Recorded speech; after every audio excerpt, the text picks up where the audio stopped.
Hörmətli izləyicilər, ötən sayımızda qeyd etmişdik ki, Şamaxı rayonu Cabanı 2 kəndi ərazisində vaxtilə bələdiyyə mülkiyyətində olan torpaq sahələrini qanunsuz olaraq başqa təyinatlar üçün istifadə edən Azərtikinti Quraşdırma Servis 2023 şirkət arasında müqavilə ilə bağlı problemlərə aydınlıq gətirmişdik və qeyd etmişdik ki, o müqavilə sonda olmadığı ortaya çıxdı. Eyni zamanda həmin o bələdiyyə torpaqlarını bu şirkətin istismar etməsi, torpağın münbit üst qatını məhv etməsi ilə nəticələnmişdi və dəfələrlə həm bələdiyyə üzvləri, həm digər şikayətçilər müraciət edib həmin şirkətin orada fəaliyyətini dayandırmağa tələb etmişdilər və sonradan həmin şirkətin fəaliyyəti dayandı. Bu məsələdə onların işləməsinə uzun müddət göz yumanlardan biri də Ekologiya və Təbii Sərvətlər Nazirliyinin 6 saylı regional idarəsi idi. Deməli, eyni zamanda bu məsələdə Şamaxı rayon İcra Hakimiyyətinin başçısı hörmətli Tahir Məmmədovun adı hallanırdı və qeyd edilirdi ki, həmən şirkət, yəni Azərtikinti Quraşdırma Servis 2023 şirkətin rəhbəri vaxtilə deməli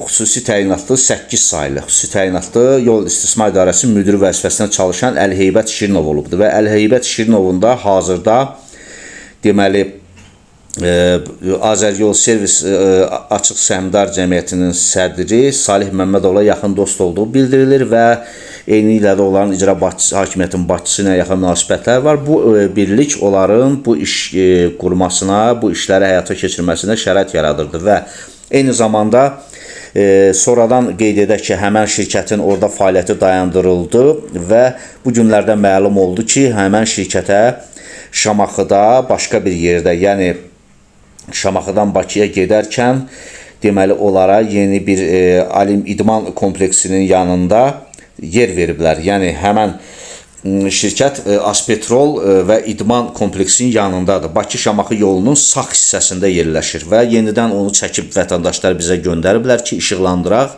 Fotolar da var, burada videolar da var. Və qeyd edirlər ki, həmən bu torpaq kənd təsərrüfatı təyinatlı torpaqdır. Onun təyinatı dəyişdirilmədən başqa məqsədlər üçün istifadə olunur və Şamaxı Bələdiyyəsinin mülkiyyətidir.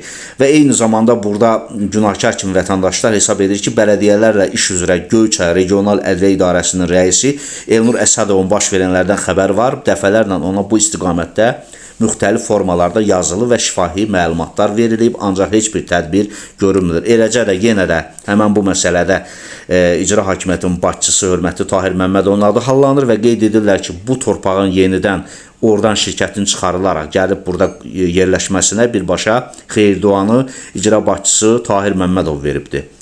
Və yenə də Ekologiya və Təbii Sərvətlər Nazirliyinin regional 6 saylı Ekologiya və Təbii Sərvətlər İdarəsinin burada böyük məsuliyyəti var. Onlar bu işə qəsdən göz yumurlar.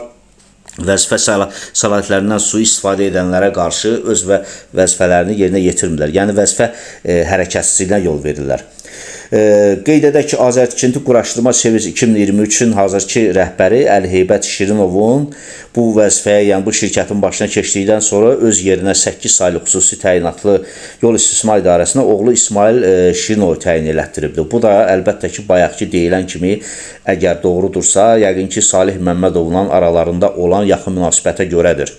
Bütün hallarda hər bir kəslə, vəzifəli şəxslə və yaxud digər bir insanla münasibəti ola bilər. Buna heç kim qəbahət saya bilməz. Ancaq məsələ burasındadır ki, mövcud qanunvericiliyin tələbləri pozulmamalıdır. Cənab Prezidentin torpaqların başqa məqsədlər üçün istifadə edilməsinin qarşısının alınması ilə bağlı sərəncamları var.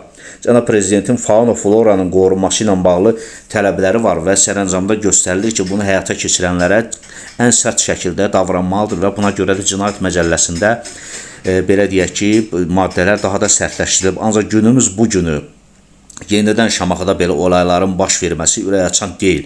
Biz kanalımız adından əlaqədar qurumlara, Ekologiya və Təbii Sərvətlər Nazirliyinə, Baş Prokurorluğa və digər aidiyyatı qurumlara müraciət edirik ki, bu şirkətin fəaliyyəti nəzarətə götürülsün. Ədliyyə Nazirliyinin bələdiyyələrlə iş üzrə şöbəsinə müraciət edirik ki, sizin Göyçay Regional İdarəniz işləmir. Bu məsələlərə, qanunsuzluqlara göz yumur, onların fəaliyyəti yoxlanılsın. Ümumiyyətlə, bu şirkət hansı əsaslarla burada fəaliyyət göstərir? Doğrudan onların burada icazəsi varmı? Bu torpağın təyinatının dəyişməsi ilə bağlı Nazirlər Kabinetinin müvafiq qərarının olub-olmaması yoxlanılsın. Hörmətli izləyicilər, yayımı bəyənin, paylaşın, kanalımıza abunə olun. Bu məsələ diqqətimizdədir. Növbəti saylarımızda yenidən bu mövzunun üstünə qayıdacağıq. Yəqin ki, hər biriniz bu mövzu hər birimiz üçün maraqlıdır. Bunu hər bir kəs izləyir. Çünki izləyicilərimiz görürük ki, daha çox bu məsələdə məlumatlı olmaq istəyirlər. Şamaxıdan da bu məsələnin qarşısını almaq üçün onlarla bizə müraciət olunubdur. Açıq və gizli. Hələ ki bu qədər. Sağ olun, sağlıqlı qalın.